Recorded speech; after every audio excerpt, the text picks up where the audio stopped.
예수께서 제자들을 불러 이르시되 내가 무리를 불쌍히 여기노라.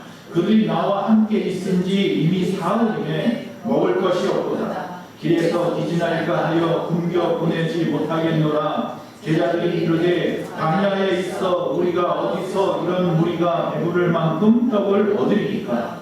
예수께서 이르시되 너희에게 떡이 몇 개나 있느냐. 이르되 7개와 작은 생선 2어마리가 있나이다 하거늘 예수께서 무리에게 명하사 땅에 앉게 하시고 떡 7개와 그 생선을 가지사 축사하시고 떼어 제자들에게 주시니 제자들이 무리에게 주매 다 배불리 먹고 남은 조각을 7 강주리에 차게 거두었으며 먹은 자는 여자와 어린이 외에 4,000명이었더라. 고치시고 먹이시는 주님. 여기 계신 저와 여러분을 하나님이 고쳐주시고 할렐루야 항상 먹여주시기를 간절히 바랍니다. 자, 오늘 본문은 어떤 이야기예요? 칠병이어라고 하죠. 오병이어가 있고 칠병이어가 있어요. 그 중에 오늘 말씀은 칠병이어예요. 물고기 7마리. 맞죠? 떡이 떡 7개, 물고기 2마리. 헷갈렸어요. 이 오산 바로 여기가 병점인데, 떡병자 쓰는 병점인데 자꾸 잊어버려요. 병점이 왜 병점이라고 했어요? 한양에 도시 보러 가는 사람이 마지막으로 쉬는 마을이 병점이에요. 거기에 가면 옛날 주막이 많았나 봐요. 그래서 거기서 하루 배불리 먹고 마지막으로 한양까지 열심히 달려왔던 곳이 병점이에요. 자, 오늘 본문이 우리에게 주는 뜻이 분명히 있을 겁니다. 오병이어나 칠병이어나 같은 의미가 우리 가운데 있을 것이고 또 다른 의미도 있을 거예요. 그걸 좀 찾아보려고 합니다. 첫 번째는요, 이 오병이어나 칠병이어나 예수님의 죄송합니다. 그 말씀 앞에 부분, 우리 읽지 않았던 앞에 부분 32절 앞에 29절부터 이 앞에 부분에 보면 치유 사건이 나와요. 병자를 고치시는 사건이에요. 즉 예수님의 치유 사건은 영적인 구원을 상징하는 것입니다 라고 하는 거예요. 하나님은 왜 병자를 고치시는 것 같습니까? 이 땅에서 잘 먹고 잘 살라고? 오래 살라고? 그 병자를 고치시는 사건을 통해서 하나님이 우리의 육신의 병도 고치시는 것처럼 우리의 영적인 것도 고치신다는 거예요. 즉 죽을 수밖에 없는 우리를 영적으로 구원하실 것이다 라는 것을 보여주는 표적이 되는 거예요. 자, 그런데 오늘 이 사건의 특징은 뭐냐면요, 이 앞에 부분도 마찬가지예요. 15장 앞에 부분 전반부예요. 우리가 지금 길어서 내가 오늘은 7병이어만 읽은 거고 그 앞에 부분도 봐야 되는데, 거기 보면 이방 땅에 가셔요. 예수님께서 유대 땅만이 아니라 이방 땅, 다시 말하면 북이스라엘 땅이었던 땅 그 위에 부분에 보면 지중해 변으로 두로라고 하는 땅과 시돈이라고 하는 땅이 있어요. 아합의 부인이었던 이세벨이 이 두로 사람이잖아요. 이 두로와 시돈, 나중에 페니키아라고 하죠. 보통 이 페니키아 땅에 살고 있는 그 사람들에게도 가서 그들의 병도 고쳐주시고 그들에게 또 복음을 전하시는 거예요. 그리고 난 다음에 거기서 어떤 사람을 만나냐면 이 귀신 들린 딸을 가진 가나안 여인을 만나요. 그래서 그 여인이 계속 간절히 부르짖습니다. 그때에 나는 일부러 예수님께서 그렇게 말씀하죠. 나는 이방의 개들을 위해서 오지 않았다라고 합니다. 즉 다시 말하면 자녀를 위하여 취하여 떡을 주는데 개들에게 던지는 것이 마땅치 않다라는 거예요. 나는 유대인들 중에서 내 자녀들을 택하고 그들을 위해서 일을 한다라고 말하니까 이 가나안 여인이 뭐라고 말합니까? 읽지 않았지만 28절에 보니까 27절에 보니까 개들도 제 주인의 상에서 떨어지는 부스러기를 먹지 않습니까? 내게 부스러기 은혜라도 주시면 내 딸이 낫겠다. 간절함이죠. 그래요, 나는 유대인은 아니에요. 그래요, 나는 당신의 상에 둘러앉은 자녀는 아니에요. 그러나 그 집에서 키우는 개도 그 상에서 떨어지는 부스러기라도 먹고 크는데 나에게도 그 부스러기 은혜라도 주시면 내 딸이 낫겠습니다. 그러자 뭐라고 말씀하십니까? 28절에 여자여 내 믿음이 크도다. 내 소원대로 되리라. 할렐루야. 하나님 우리의 믿음을 보시기 바랍니다. 오늘 이 순간에도 여러분의 지금의 상황 속에서도 하나님이 보고 싶은 것은 원망하고 짜증내고 투정하는 게 아니라 안 된다 핑계대고 자기 합리화하는 것이 아니라 뭐예요? 믿음입니다. 그런 상황에서 어떻게 할 거냐? 그래도 나를 믿겠느냐. 자, 이 이방 땅 두로와 시돈 땅에서 또 이런 가나안 여인의 딸을 갖다 고치시고, 두 번째 그 갈릴리 동편 높은 곳에서 갈릴리까지 내려왔어요. 밑으로 내려왔는데 서편으로 가야 유대 땅인데 동편으로 가셨네. 그 동편은 데가볼리라고 하는 지방이에요. 여기서 역시 마찬가지로 복음을 전하십니다. 그리고 난 다음에 유대 땅으로 들어가려고 하는데 갈릴리 해변을 뛰고 이렇게 돌아서 서쪽으로 가려고 하는데, 그런데 사람들이 막 몰려 나오는 거예요. 수많은 병자를 데리고 나왔어요. 그래서 어쩔 수 없이 그 자들을 고치기 시작하는 거예요. 그 30절에 보니까 다리 저는 사람, 장애인, 맹인, 말 못하는 사람, 기타 여러 이렇게 되어 있어요. 그러니까 수많은 사람, 각양각색의 병자들을 고치세요. 근데 이 대부분의 사람들이 뭐예요? 이방인입니다.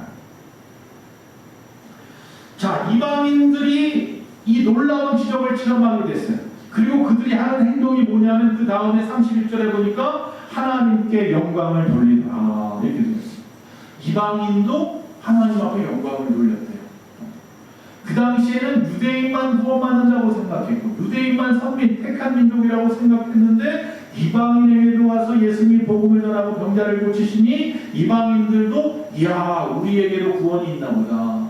야, 하나님이 우리에게도 관심이 있으시구나. 나 같은 죄인까지도, 나 같은 이방인에게도, 그러면서 하나님 앞에 영광을 돌리더라. 이 세상 마지막 날 메시아가 다시 오십니다. 믿으십니까? 그때 행하실 구원의 예표가 바로 이 사건이기도 합니다. 이방인에게까지 온 세상 모두에게 긍휼을 베푸시는, 자비를 베푸시는 우리 주님의 모습을 봅니다. 여러분, 감옥에서 세례 요한이 예수님께 자신의 제자를 보냅니다.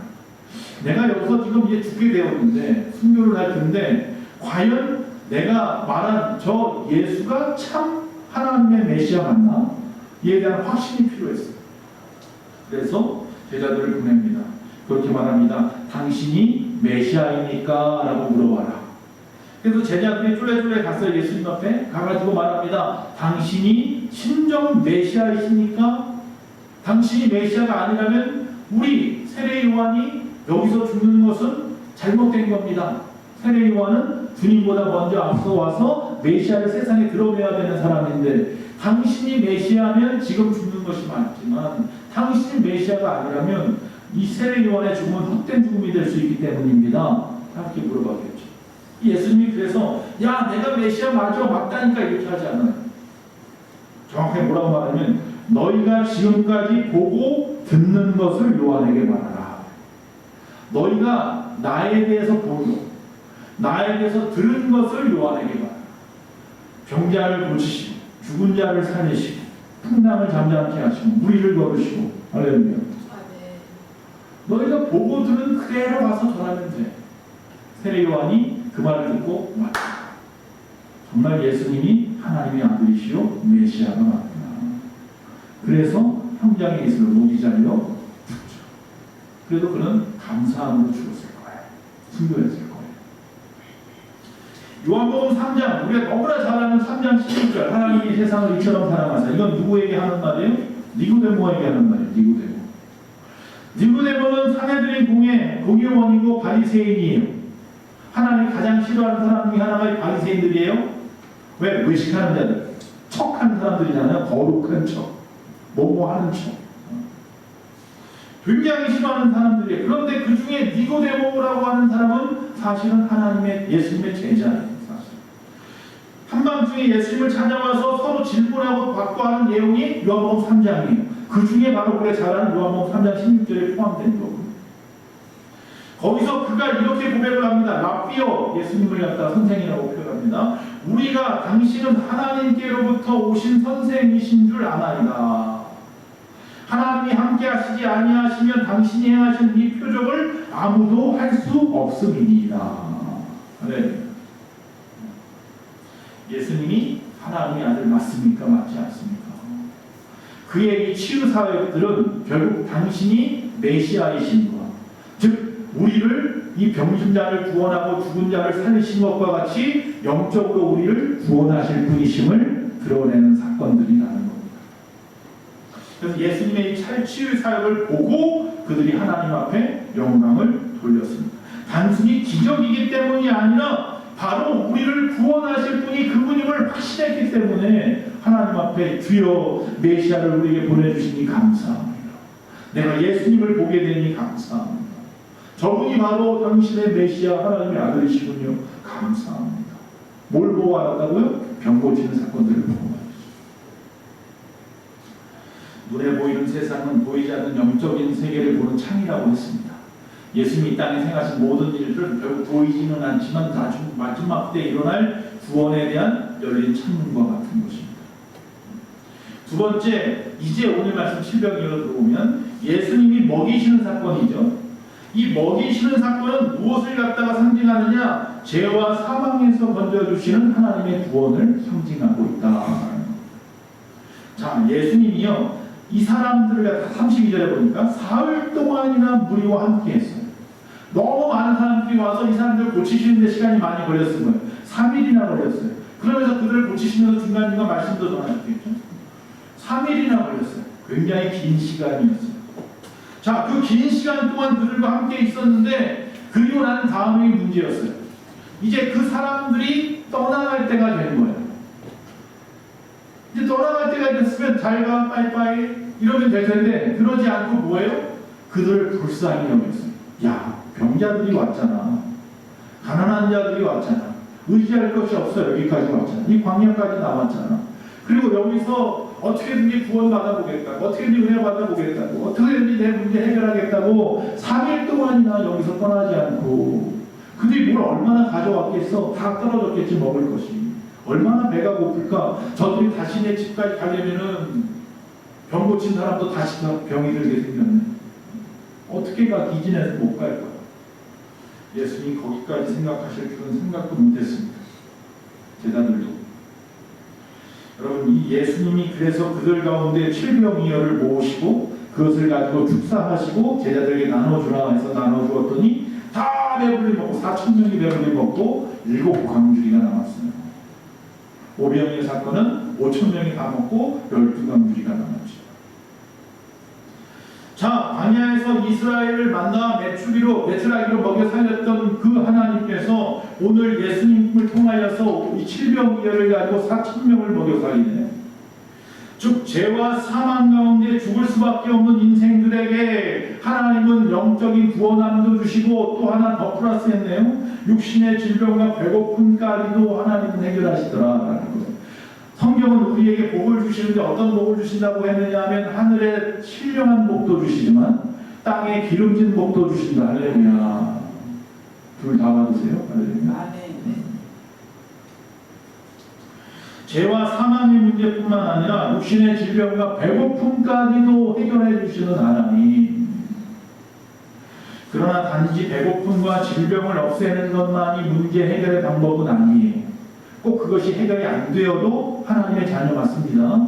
그거 해결하지 않으시어도 하나님의 뜻이 다 있는 겁니다. 오히려 그 사건들을 통하여서 하나님을 신뢰하게 하기도 하고 우리의 신앙을 성장시키기도 하고 또한 우리가 온전히 구원에서 떠나가지 않게도 하는 겁니다. 내가 배가 고플 때는 하나님 편에 있다가 배불러지니까 세상으로 다시 나가네.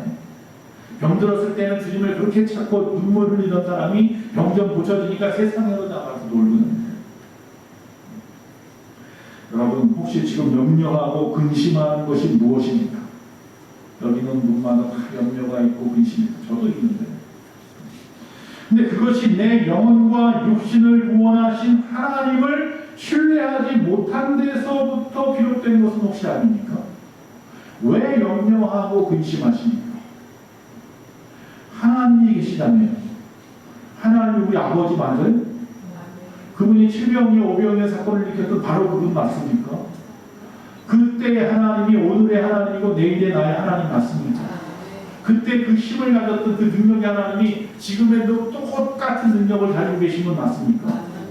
그러면 왜 우리는 하나님을 신뢰하지 못하고 또 염려하고 근심하십니까?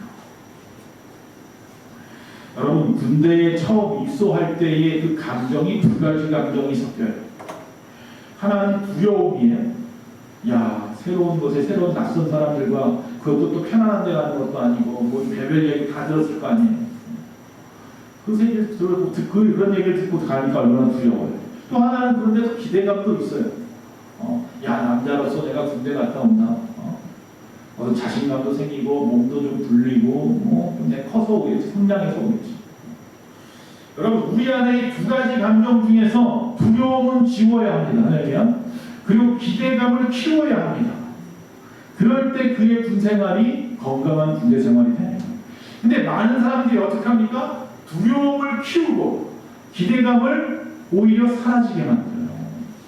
그래서 결국은 군대가 오히려 그들에게는 약이 아니라 오히려 어려움의 시간들이었던 거죠.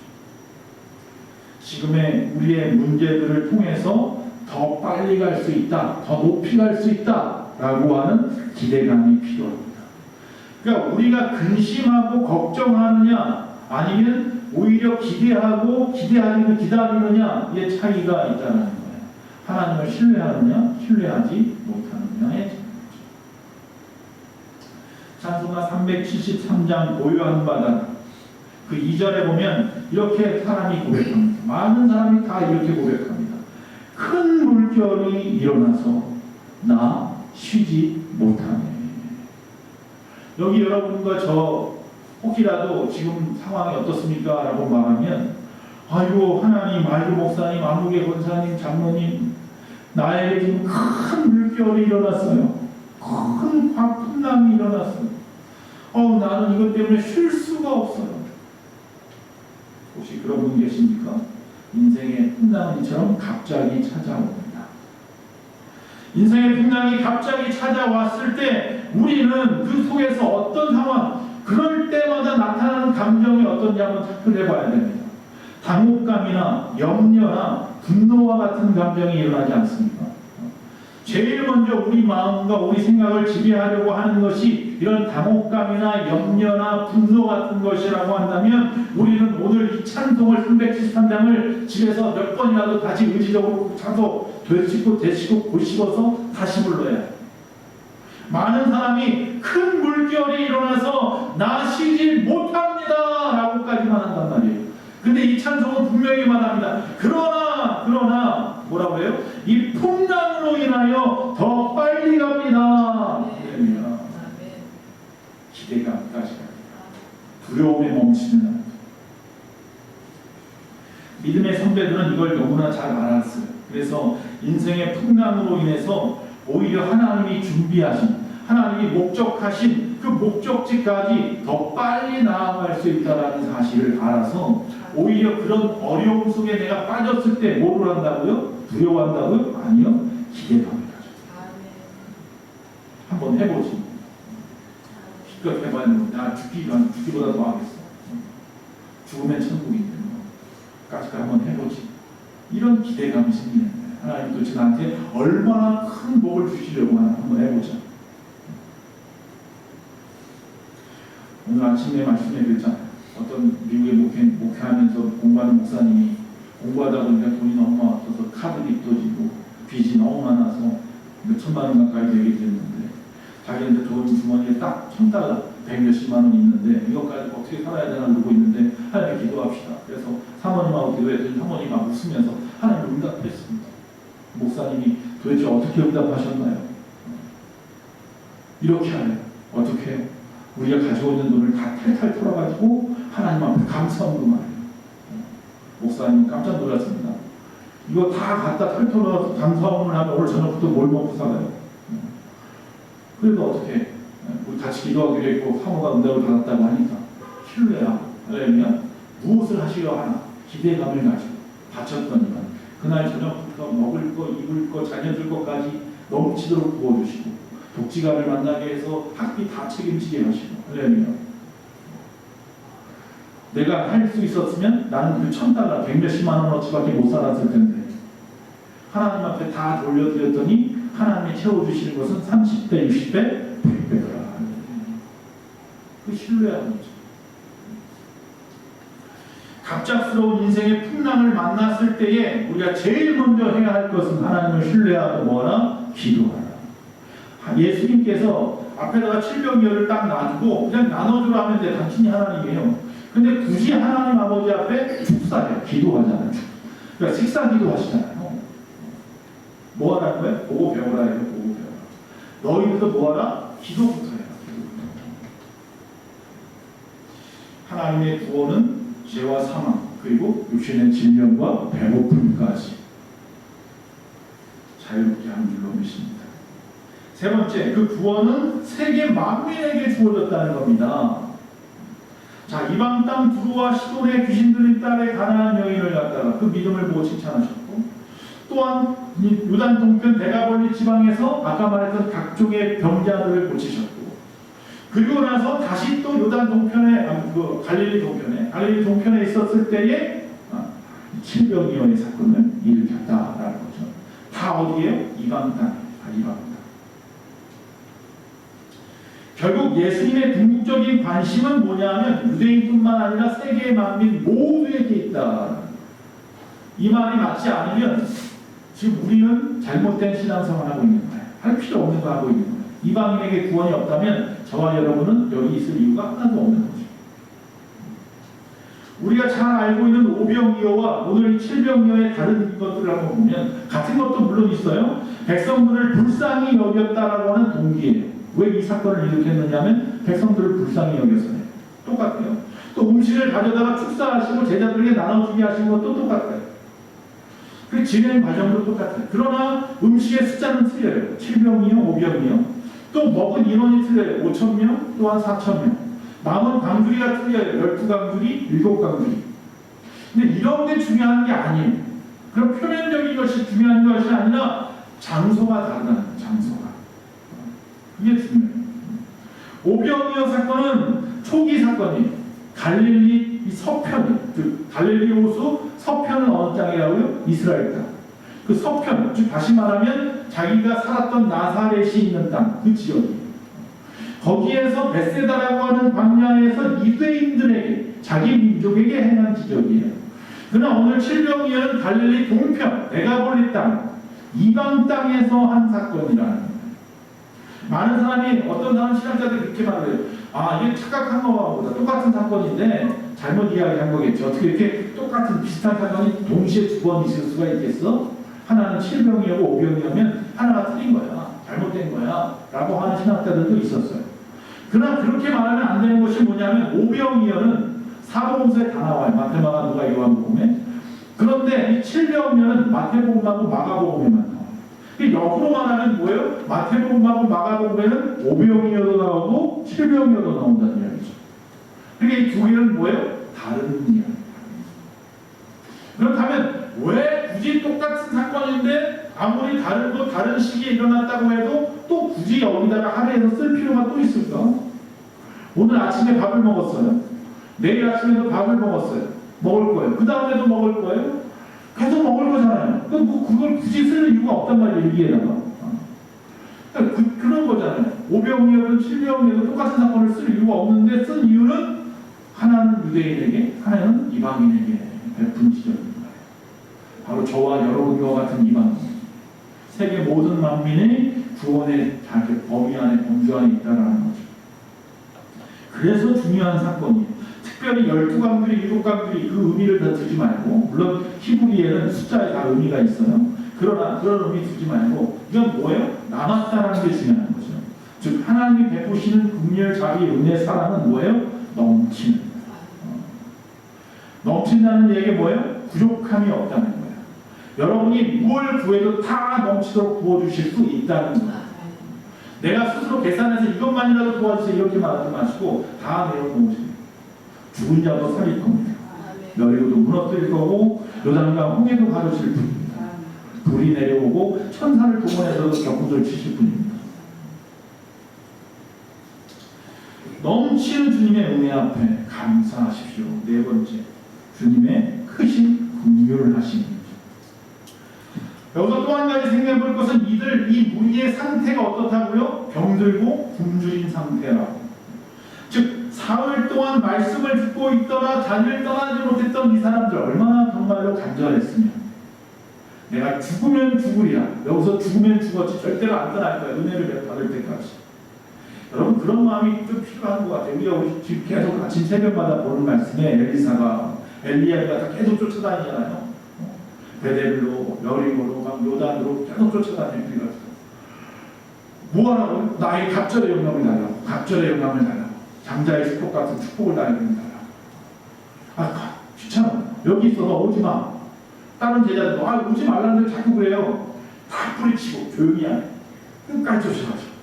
끝까지 옷자락을 붙잡고 끝까지 쫓아갑니다. 나중에 하늘에 올라갈 때까지 끝까지 붙잡고 있는 거예요. 그러니까 어떡합니까? 겉옷을 벗어서 주죠. 엘리야.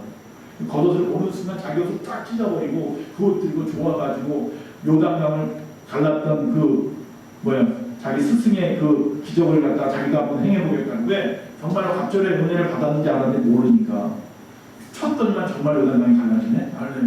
이렇게 된 거죠. 그럼 간절함이 되게 좀 필요합니다. 간곡. 주님은 그래서 이런 사람들, 하나님을 귀하게 여기고 간절히 바라보는 저들을 불쌍히 여기시는 분이에요. 여러분이 주님 앞에 새벽으로 밤으로 이 시간에 주님 앞에 간절히 눈물로 기도하시면 하나님은 그것을 보시고 모른 척 하시는 분이 절대로 아니에요. 주님은 우리가 필요한 것을 우리보다 더 잘하셔서 우리의 상태를 우리보다 더 잘하시고 앞에서 뭐라고요? 넘치는 분이라서 넘치도록 부어주실 줄로 믿습니다. 우리가 넘치게 받으면 뭐 할 겁니까? 남들만큼 더 많이 받았으니까 더 많이 잘 먹고 잘 살면 됩니까? 우리도 흘려 보내라는 거죠. 그게 중요한 거예요. 거기까지. 안 그러면 고인물은 뭐 한다고요? 썩어냈어. 나중에 가서 그때도 잘 할걸. 여기가 썩이지 말고 이거 차라리 남한테 줬으면 칭찬이라도 그럴 텐데. 황영숙이라고 하는 신망의 보육원이죠. 보육원 원장님이 계세요. 그분이 쓴 책이 오늘은 틀림없이 좋은 날이다. 뭐라고요? 오늘은 틀림없이 좋은 날이다 라는 책이 있어요. 자, 보육원 원장님인데 이 아버지가 하시던 보육원이에요. 6.25가 끝나고 1954년에 서울에서 이 신망의 보육원이라는 것을 차리고 70명의 고아들을 데리고 사셨어요. 아버지라고 하면서 자신을. 그런데 문제는 이 황영숙 씨는 친딸이에요. 친딸. 근데 친딸과 아들이 있었는데 이들을 어떻게 하냐면요. 보육원에서 같이 재우고 같이 키웠어요. 그러니까 이게 어렸을 때 한참 사춘기 때는 많이 힘들었어요. 이게. 나는 친아버지고 친엄마인데 다른 그 보육원생들하고 같이 먹고 같이 자고 같이 놀고 같이 생활하니까 그게 싫었어요. 처음에. 근데 시간이 지나면서 아버지의 뜻을 깨닫게 되었고 결국 그 일을 내가 이어서 해야겠다라는 생각을 했었대요. 그가 평생에 잊어버릴 수 없는 최고의 기뻤던 날이 하루가 있었대요. 어렸을 때. 크리스마스 날이었어요. 왜? 크리스마스 때가 되면 뭐가 되어요? 먹을 게 결식이 생긴단 말이에요. 너무 기쁜 날이잖아요. 근데 사실 어렸을 때는 욕심이 있잖아요. 나는 그래도 진짜 아들이고 진짜 딸이니까 친딸이고 친아들이니까 더 많이 주겠지. 좋은 거 주지. 아니, 똑같이 주는 거예요. 근데 그날은 갑자기 아버지가 다 나눠주더니 그렇게 이야기하는 거예요. 오늘은 특별한 날이야. 오늘은 좋은 날이고 하나님께서 여러분 한 사람 한 사람에게 기뻐하라고 말씀하셔. 오늘 아주 가장 기쁜 일을 한번 해보자. 그래서 정말로 하나님 앞에 내가 얼마나 기쁜지 한번 보자. 그렇게 말을 했어요. 그러면서 뭐라고 말하면 각자가 주어진 떡이라든지 먹을 거 별식들 받았지? 네. 그럼 거기서 얼마만큼 일부를 갖다 떼어서 이 가운데다 가지고 와라. 네 먹을 만큼 놔두고 나머지 가지고 나와. 애들이 맨 처음에 쭈뼛쭈뼛 하더니 막 가지고 나와. 하나만 쌓았어. 70명이 가지고 왔으면 남겠죠. 그 애들을 갖다가 나눴어요. 5팀으로 나눴대요. 그리고서 그걸 또 분만을 해가지고 이걸 가지고 이제 너희 반 선생님하고 같이 가. 한 팀은 점촌역으로 가. 한 팀은 저 방앗다리 밑으로 가. 한 팀은 저 소방서로 가고 한 팀은 저기 경찰서 유치장으로 가라. 이렇게 나누어줬어요. 이 아이들이 뭣도 모르고 그냥 막 10몇 명씩 이렇게 쫓아갔어요. 선생님 쫓아서. 그리고 자기들이 가져온 것을 갖다가 가지고 나눠주는 거예요. 점촌역 앞에 있는 노숙자들에게 나눠드리고 방아다리 밑에 있는 거지들에게 나눠주고. 그리고 돌아오는데 내가 먹을 걸 갖다 남을 줬으니까 내가 그만큼 못 먹는 건데 이거 두고두고 아껴서 내일까지 먹고 모레까지 먹으려고 했던 거 다 나눠줘서 내일 먹을 건 없는데 뭔가 모르게 배부르고 뭔가 모르게 기쁘고 막 눈물도 나는 아이들이 있고 기뻐서 어쩔 줄 몰라 하면서 돌아왔다. 주님이 긍휼을 베푸실 때는 그 긍휼을 우리도 세상 가운데 그렇게 베풀라라는 거죠. 교회를 통해서 또 아니면 여러분 주변을 통해서 얼마든지 하나님의 사랑을 전할 때가 있을 거예요. 자, 불쌍히 여기셨다. 불쌍히 여기셨다. 우리도 그 마음을 사야 된다라는 거예요. 자, 제자들을 바라보면서 어떻게 하길 좋겠냐고 묻습니다. 그런데 제자들은 33절에 제자들이 이르되 광야에 있어 우리가 어디서 이런 우리가 배부를 만큼 떡을 얻으리까? 라고 말합니다. 자, 이 제자들은요 이미 이전에 오병이어를 봤어요. 또 이 사람들은요 이미 수많은 병자들을 고치는 것을 보았고 하나님 예수님께서 또 야이로의 딸도 살렸어요. 죽은 자도 살리는 것도 봤어요. 수많은 병자를 고치고 죽은 자도 살리고 오병이어도 받고 거격번인 줄 아세요? 무리를 걷기도 했어요. 이미 이전에 이 칠병이어 사건 이전에 무리를 걷고 폭풍을 갖다가 잠잠케 해도 했어요. 구제에서 그걸 다 체험했던 사람들이 제자들이. 근데 막상 다시 한번 이런 일이 벌어지니까 배고픔이 벌어지고 어떻게 하면 좋겠니? 라고 또 예수님이 물어보니까 기껏 한다는 말이 우리에게는 아무것도 없는데요? 라고 합니다. 오늘 새벽도 말씀이 그거잖아요. 오늘 열왕기하 2장 오늘 말씀에 보면 이 여리고에 있는 제자들 요단강 건너편에서 엘리야가 올라가고 엘리사가 그 밑에서 그 옷을 받아가지고 요단강을 미리대로 쳤더니 요단강이 갈라지고 자기들한테 왔잖아요. 어이구 당신이 정말로 이제 뒤를 이을 두 번째 선지자군요. 다 이해했단 말이죠. 근데 뭐라고 말합니까? 우리에게 그 엘리야가 하늘로 갔던 엘리야가 어디 땅에 떨어졌을지 모르니 가서 찾아가지고 장사 지내게 됐어요. 아니 하늘로 하나님이 불려갔는데 하나님이 실수해서 떨어졌을까요? 말도 안 되는 이야기를 하니까 엘리사가 간구하지마 헛수고야 라고 말을 하는데도 굳이 하겠다고 해서 50명이서 3일 동안을 갖다가 요단강 건너편에서 그냥 유리들을 다 뒤지고 나서 돌아와서 아이고 없네요. 오히려 그게 무슨 간증이에요? 엘리야가 정말 승천했구나.